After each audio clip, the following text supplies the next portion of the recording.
मैं तुम्हारे बाप की नौकर नहीं हूँ जो यहाँ पे काम करूंगी, समझी? मेरे बाप तक जाने की जरूरत नहीं है। इस घर की छोटी बहू हो तो छोटी बन के रहो। तुम्हारी इतनी हिम्मत जो तुमने मुझे चाटा मारा। तुम होती कौन है मुझ पे हाथ उठाने वाली? क्यों? मैं इस घर की नौकरानी हूँ जो इस घर का काम करूँ सारा। तुम भी इस घर की बहू हो तो तुम्हें भी इस घर का काम करना पड़ेगा। मैं इस घर में राज करने आई हूँ तो मैं राज करूंगी। अगर तुम्हें लगता है कि तुम इस घर में राज करने आई हो तो ये तुम्हारी गलतफहमी है। तुम्हें नहीं पता कि मैं किसकी बेटी हूँ, और आज तक है ना मेरे घर पे किसी ने मुझसे काम नहीं करवाया। वो तो मुझे दिख ही रहा है कि तुम्हें तुम्हारे मम्मी पापा ने कैसे संस्कार दिए। तमीज तो तुम में नहीं है बात करने की। सुमन, अंदर जाओ। क्या मैं अंदर जाऊं? मैंने कहा ना अंदर जाओ। मेरी गलती होती है ना हमेशा। सिमी, अंदर आओ। तुम क्या चाहती हो? हम दोनों भाई एक दूसरे से अलग हो जाए?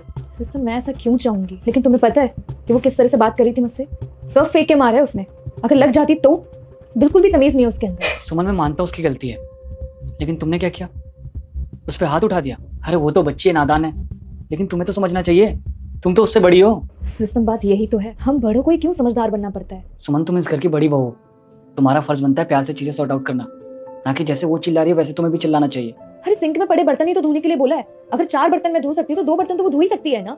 सुमन, जहाँ 2 बर्तन होते हैं ना वो बसते ही हैं, लेकिन समझदारी हम बड़ों को ही दिखानी पड़ेगी, वरना चीजें बहुत खराब हो जाएंगी। अगर थोड़ा काम तुम ही ज्यादा कर दोगी तो क्या हो जाएगा? छोटी थोड़ी ना हो जाओगी। देखो, मुझे कुछ नहीं पता, मैं इस घर में 1 मिनट भी रुकने वाली नहीं हूँ। तो तुम क्या चाहती हो कि मैं अपने भाई को छोड़ दूं?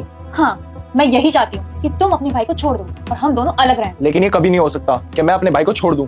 लास्ट बार कह रही हूँ, तुम्हें चलना है मेरे साथ तो ठीक है, वरना मैं अपने पापा के यहाँ जा रही हूँ। फिर तुम रहना अकेले अपने भैया भाभी के साथ। देखो सिमी, ये गलत फहमियां ना घरों को तोड़ के रख देती हैं।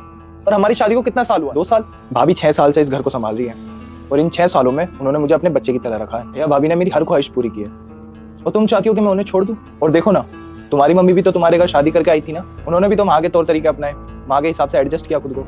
तो तुम्हें भी तो अपनी जिम्मेदारियां समझनी चाहिए ना, तो तुम क्यों भाग रही हो? लेकिन सिर्फ दिक्कत यह है कि तुम भाभी को अपनी बड़ी बहन नहीं मानती। एक बार भाभी को अपना कर तो देखो, इस घर को अपना बनाकर तो देखो प्लीज, मेरे लिए। अगर डेली तुम दोनों ऐसे ही कलेश करोगे तो क्या होगा?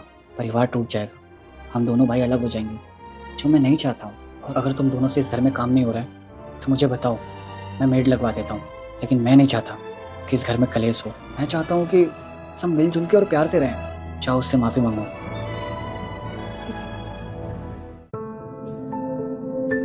सुनो, इससे पहले मैं हनुमान हूँ, मुझे इग्नोर मत करना। तुम इस वीडियो को लाइक करके चैनल को सब्सक्राइब करो, तुम्हारा हर काम सफल होगा। और जाते जाते कमेंट में मेरे प्रभु श्री राम का नाम लिख देना।